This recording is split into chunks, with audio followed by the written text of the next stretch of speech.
So, Mark, did you see that picture of the new Hard Rock guitar screen on the Strip? Somebody said it was Windows 95 all over again.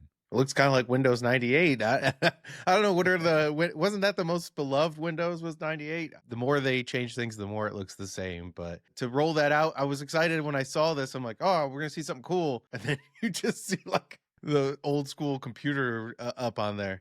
That's what's fun, though. When computers crash, the blue screen of death, it just reminds us of our youth. Or having an Xbox 360 back in the day. The red ring of death. The red ring of death.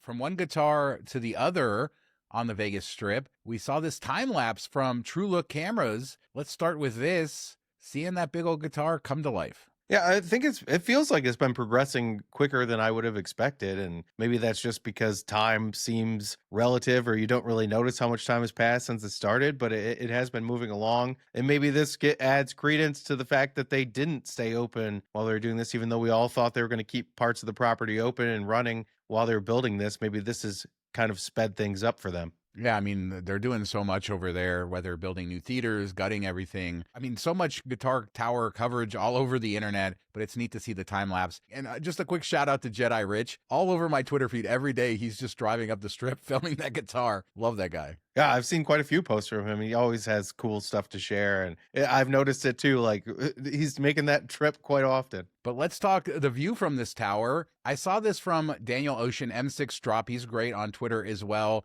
I don't know where this came from. I couldn't find a source other than him sharing it, saying it wasn't AI. It does look real to me. Yeah, it looks like a really cool view, like way higher than anything else it feels like around there. My only question is, whoever took the video, do they get property banned? Like, what was that? Like Kangaroo Bob, or what was the guy's name at Fontainebleau that got the behind the scenes tour and then was not allowed out trespassed right away? Yeah, remember that drama? I haven't heard from him. He hasn't popped up in my feed for a while. I know a lot of people watch our show, watch him. I'm guessing they were allowed to be up there. It was a tour at night. I mean, where do I get this tour? It looks incredible, though. Just being open air, too. And I saw Jedi Rich pointed out this week that they are building balconies up at the top, too, for some of the big suites up there. I mean, that's nothing new. Bellagio, a lot of the hotels have balconies on some of their big suites, but these ones will be special. I think Jedi Rich just got the most love of anybody on this channel ever in one segment. I mean, the man is driving. I love it.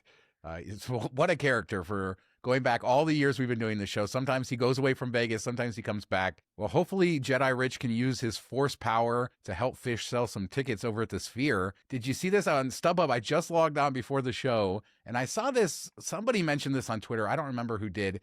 That the tickets were super cheap, and $35 for Phish for Thursday night. It's more expensive over the weekend. It does seem like next week is very similar. So those Thursday tickets, super cheap. Yeah, and we've heard that they put on a great show and it's always different. So if you've seen them already, maybe this will be a unique one on the Thursday night show. So for $30, why wouldn't you go check it out? Or if you just want to see the Sphere and you get a show on the side, I think this is a pretty amazing price point that you should take advantage of if you can. Yeah, I'm hoping next Thursday's show drops too, because I'd love to go. I can't go tonight as we're recording this, but a great deal. And I guess scalpers missing out. They're hurting on this one. I know. I'm hoping that the scalpers for Wizard of Oz get hit in the pants too, get punched in the junk or something, and I get super cheap tickets.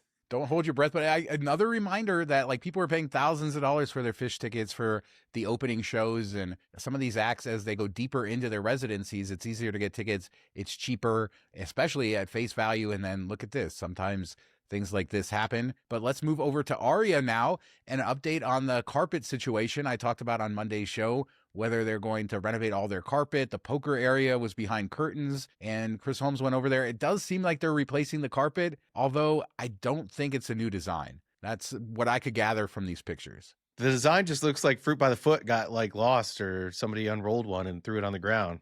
People love it, though. I saw some comments that people love this carpet. I would have loved to see something new.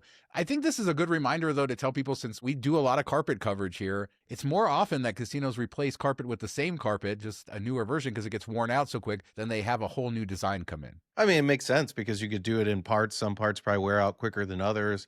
You don't want to change everything over at once if you don't have to.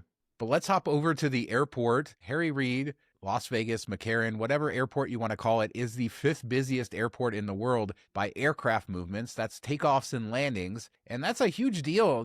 This airport handles the traffic super well. It's busier than LAX, for example. The only airports that are busier are Chicago, Atlanta, Dallas, and Denver in the entire world. This is the entire world. Now, you go by passengers, you go by other metrics, no. But it held its spot even being down 4.8% last year, still at number 5 like it was in 2024. Yeah, and they must move a lot of products through, a lot of shipping, things like that. Vegas is a great landing spot for. That's what I would imagine that's driving this up so much. Yeah, there are some massive airports in this world that handle, like, I'm just thinking like Beijing is one of them. So many giant airports, and to think that this airport here has more takeoff and landings is insane. Obviously, more narrow body jets for passengers. We don't have a lot of the big international jets. That's why our passenger numbers aren't quite the same as somewhere like Atlanta and some of these other places. But this airport always bats above its weight. We talked about the TSA, how good it is. A great place. Yeah, you make a good point because it's not like a big cargo airport, at least on those rankings. So it must be just that they have smaller jets coming in and out a lot. I mean, you have Southwest, you have Spirit, you have all the good low-cost carriers bringing in less people on each plane. And 4 runways close to the city. It's a rare sort of airport. My love of Harry Reid Airport, once again, shining through. In a minute, I'm going to tell you about the Alaskan chowder at the famous Station Casino's Oyster Bar. But before I do, I would love to invite you to subscribe. So close, like 150 subscribers away from 60K. Help us get there this weekend. Thank you in advance. So Sunset Station, I was there the other night, went to the Oyster Bar. Most people know Palace Station's Oyster Bar. I think that's the one for tourists that is the most famous, but there are indeed many locations in just about every Station Casino's property, and they all serve basically the same menus, same recipes, all of that. And one of the items that's on the menu in some of them and not on the other is the Alaskan chowder. And their New England clam chowder is amazing there. And the Alaskan chowder adds crab, lobster, and shrimp to it. And at Sunset Station, it's actually a secret menu item you have to ask for. At Palace Station, I think it's actually on the menu. $33. I've spent $33 on far worse things. I mean, it's a bowl of soup, though. Is there a lot of meat in it? It's a giant bowl of the best clam chowder with lobster, crab, and shrimp. It's good. And by the way, you will be full. Served with some sourdough bread on the side. Good stuff. Do you get some breadsticks and salad like you're at Olive Garden with that $33? You're talking lobster and crab, Mark. Do you not know how much? You're the one who spent $150 at Golden Steer on lobster. What are you talking about? No, I mean, if they put a decent amount of meat in there, I think it's well worth it. And if it's as good as you say, then I'm sure people will enjoy it. Yeah, and the shrimp gumbo, $28.99, delicious. Oh my God, so full of flavor. Jasmine got that. Spice level 6, it had a great kick to it. Of all the Station's oyster bars, that one is my favorite because you're in the grotto. You have waterfalls everywhere. It's just a beautiful location for a meal. We were originally going to the coffee shop, Mark, there for dinner just to get something quick, and we had a great old school Vegas experience. The waitress greeted us, then let us sit there for 20 minutes with no drinks, and then we walked out. Wasn't that like happened a long time ago too? Or was that a different coffee shop? This is Vegas. Vegas coffee shop equals that type of service. Glad we went over to the Oyster Bar. They took better care of us. Let me know what your favorite dish is at the Oyster Bars. And is that insane? $33 for crab, lobster, shrimp in a bowl of clam chowder with some sourdough on the side. Is that a ripoff like Mark says? Let me know down below. But Red Rock has one of those oyster bars. You can get that meal right there. But they also are turning 20 on Saturday. Will be the 20th anniversary of the Red Rock Resort. Still to this day, I guess, the most expensive resort built off strip. That's what they're saying. I thought maybe Durango would have been more expensive, but there you go. A legend, I would say, in the Vegas casino scene. Yeah, I thought that was the most interesting thing. And I really enjoyed the property when we walked around it, and beautiful resort vibes. The pool area is really cool. But the fact that it's still the most expensive, and I wonder if that's like time value of money, if they've adjusted for that, or if it's just the sticker price is the sticker price. I would have to assume Durango, with how much things cost now, would be, when it's all said and done, would maybe cost more, wouldn't you think? Yeah, I mean, Durango is a much smaller property, I think, in the scale of what they spent on it initially. So I think they spent, $914 million on Red Rock back 20 years ago. So you're probably talking $2 billion in today's numbers if you were to do it. So Durango wasn't that scale. Once they're all said and done with the extra towers and stuff, that'll be the case. But Red Rock has almost 800 rooms. As you say, it is a proper resort, a giant casino, a great pool area. I still think the design is a little bit stuck in the past, but people love that place, and it is a great casino. I remember wanting to go there since they walked in there on the 21 movie, and years was looking forward to checking it out. It is nuts though to see all these places that I watched open, I'm in my 20s, things like that. Now they're turning 20 years old. It is interesting to see how these casinos grow up with us. Yeah, it's like you had another kid. Yeah, and my other kid, GVR, getting nobody wants to hear about GVR anymore. You better spell it out. Let's talk. The Golden Knights, Mark, they won the Pacific Division for the 5th time in 9 years. That's an incredible feat for them. They also won it last year, this year again. They're the number 2 seed in the Western Conference in the NHL playoffs. And I think more importantly, we're not a sports show, so we don't cover every little thing, but they fired Coach Bruce Cassidy on March 29th, hired John Tortorella, and they're 7-0-1 since then. So not only did they fire their coach almost at the end of the season, they're going in hot as ever to the playoffs. We did this before a few years ago too, and it worked out. Yeah, it's kind of a crazy story because they were still in the playoff race, or they were, I think, slotted to make the playoffs when they fired the coach, or just on the cusp. So you wouldn't think that would be a fireable offense necessarily. I know they weren't playing the best, but usually like an assistant is just promoted at that point, and sometimes you get a bump from having a new coach, new voice. Bringing in a completely new outside coach to come in, I can't remember this happening in any other sport like this. You wouldn't think that you could instill that much in a short period of time or change a whole bunch of things. I don't know what he's doing, but he's got the magic touch. Just in the last few weeks, just hearing from fans here locally, everybody was really upset that Cassidy was fired, and then they went on this run, and I don't think anybody cares anymore. They're just excited for the playoffs. Another story related to them, Tito's Vodka is doing an official partnership. I don't know if that matters too much, but you're going to have Tito's activations around there, a new Tito's lounge in T-Mobile Arena. So there you go, Tito's everywhere. Remember 20 years ago when Tito's was the bottom of the shelves at the grocery store? It was it? And then it just, yeah. Did they change the formula? I don't know. I think they just changed the branding. Like it used to be the cheap stuff, and then they branded it differently, and it's been doing well. I don't know, maybe it was a little bit more than 20 years ago, but it used to be like the bottom shelf stuff. Well, there you go. Now they are partners with the Vegas Golden Knights. How times have changed. But yeah, good to see that. Exciting. Another playoff run. Let's get another Stanley Cup. As a reminder, we have our Patreon, great community of people, tons of extra content. If you're looking for more MTM Vegas, check it out. Patreon.com/MTM Vegas for all the information. Thanks to everybody in our communities. Helps us keep bringing you guys great content. But let's talk T-Bone, our favorite slot influencer, not slot influencer. We love to cover his stuff. And he's an advantage player, right? He's an advantage player out of Colorado, and I think he makes his entire living off slot machines. If I'm honest, I don't know him, but that's what I gather. He talks about this specific machine, and this is a rare machine because on the 10th spin, it gives you whatever sort of bonus thing that's on the left side. It's hard to kind of describe some of these machines because they get so complicated, but he's basically saying on this screenshot, he knows he's going to win sort of a jackpot on the next spin. So take your card out so the casino, when they figure out your win-loss, that win isn't calculated in. This only works if you do it before the spin. So if you get like a bonus on a spin, taking your card out in the middle of the bonus isn't going to do anything. I don't know if this is widespread advice, but it's good advice. If you can figure out a way to make it look like you won less from the casino, that's a good thing. Yeah, I think somebody in the comment thread said there was a couple other types of games that have this similar setup where each unique bonus spin is like a new thing. And this one's kind of unique that you know that you're going to get it on the 10th one, so you can pull your card out before that 10th spin because it's already registered on the left side. So a couple games like that, a really cool tip shared by him that I'm sure some people are mad that he did, and not something either of us play, so we wouldn't know about it. But this is interesting, and this is kind of the ways that those types of players, the advantage players, can make a little bit more money.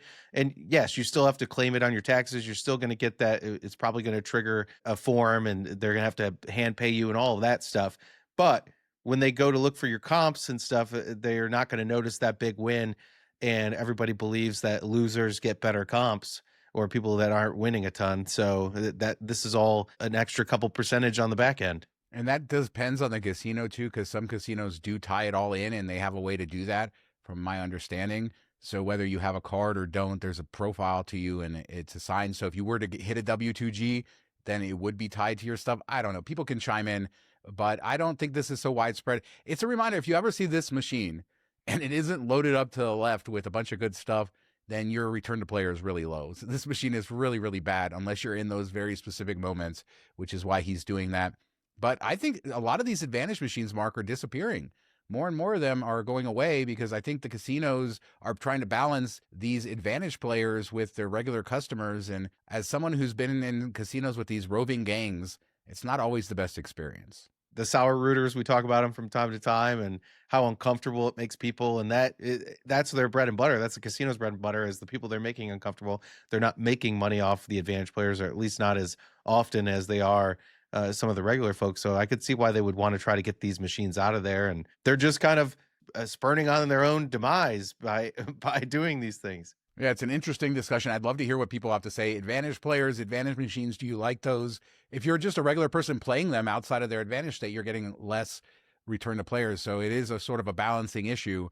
Love to hear what you guys have to say. But thanks to T-Bone for being so awesome and sharing good advice for everyone.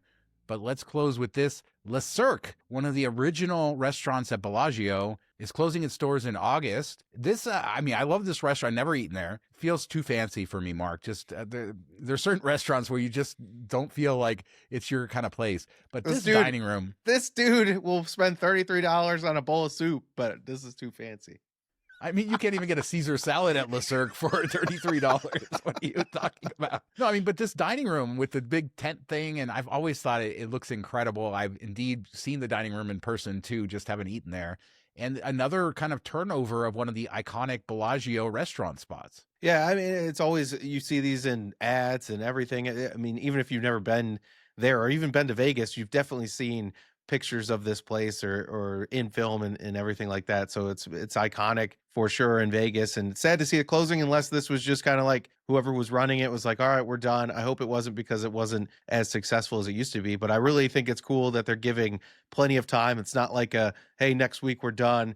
Anybody that loves this place has some time to book a trip or make a reservation, get there one last time, which I think is fun. And in a day where a lot of restaurant spaces look the same or they're very modern, I don't know. I just always love this because it is a super, super high-end restaurant, but it brings festivity and fun in the way that it looks. The original flagship in New York City closed back in 2017, and this is the last location in the U.S. I do think there's a French location. This is another iconic space for a big property. We saw Carbone Riviera come in, and this will be a very similar sort of thing. We don't know what's going to replace it. They do say another concept is coming, and it'll be another super high-end one, and I can guarantee you, you won't get Alaskan chowder for $33.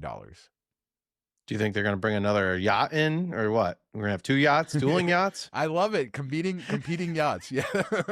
One yacht per restaurant, right? I think that's a great idea, but certainly a legend in Vegas is going away. And another opening day restaurant, which is hugely notable because I think Bellagio's lost a couple of those in the last few years. But let us know what you guys think about anything we talked about today. Phish at the Sphere, $35. Are you excited about that? The Golden Knights in the playoffs. Le Cirque closing, advantage play. Aria, do you wish they got new carpet? Leave a comment below. We do 3 shows a week, Mondays, Wednesdays, and Fridays, and I'll be back in a couple days with another show. Thanks so much for watching. Talk to you next time. They should do a Yacht Rock water feature on the Bellagio. That'd be awesome. Have a good weekend, everybody. People love the Yacht Rock.